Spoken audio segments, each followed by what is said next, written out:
ఘనమైన చరిత్ర, ప్రాచీన నాగరికత, అద్భుత పురాణ ఇతిహాసాలు, ఎన్నో వీరగాథలు. వీటన్నింటికంటే చరిత్రకారుల్ని అత్యంత ఆశ్చర్యపరిచింది ఒకటుంది. ఆ ఒక్కటే మిగతా ప్రపంచంతో మన దేశాన్ని విభిన్నంగా నిలిపింది. అదే పరమత సహనం. అవును, ఆ పరమత సహనమే మన దేశం మౌలిక స్వభావం. హిందూ, ముస్లిం, క్రైస్తవ, సిక్కు, జైన, బౌద్ధ, యూద్ ఎవరి మతం వాళ్ళది. హిందూ బాబాయ్, ముస్లిం బాయ్, క్రిస్టియన్ సిస్టర్, మందిర్, మస్జిద్, చర్చ్ ఎవరి ప్రార్థన వాళ్ళది. మతం పూర్తిగా ఒకరి వ్యక్తిగత విశ్వాసం. కానీ ఇప్పుడు అదే దేశంలో అతిపెద్ద రాజకీయం అయిపోయింది. 4 గోడల మధ్య మనం పూజించే దేవుణ్ణి పార్టీల జెండా మీదికి తెచ్చేశారు. పరమత సహనాన్ని తుంచి దేవుళ్ల మధ్యలో చిచ్చు పెట్టిందెవరు?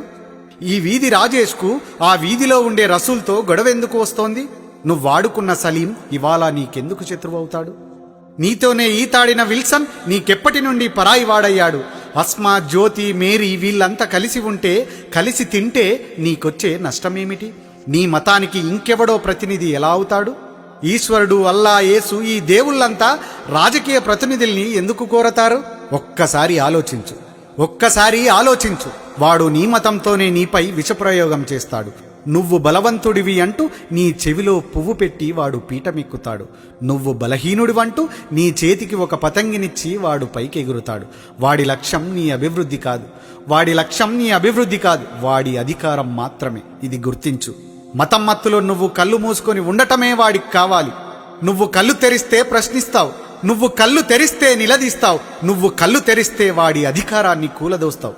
అది వాడి భయం. అందుకే నీలోకి మతాన్నెక్కిస్తాడు. ఆ పైన నిన్ను వాడికి కావాల్సినట్లు ఆడిస్తాడు. ఎన్నికలొచ్చిన ప్రతిసారి వాడి ఏకైక ఆయుధం మతం మాత్రమే. అదే ఆయుధంతో ఈసారి కూడా మళ్ళీ వస్తున్నాడు. నీ వైపే దూసుకొస్తున్నాడు. మేలుకో మిత్రమా, మేలుకో, త్వరగా తేరుకో.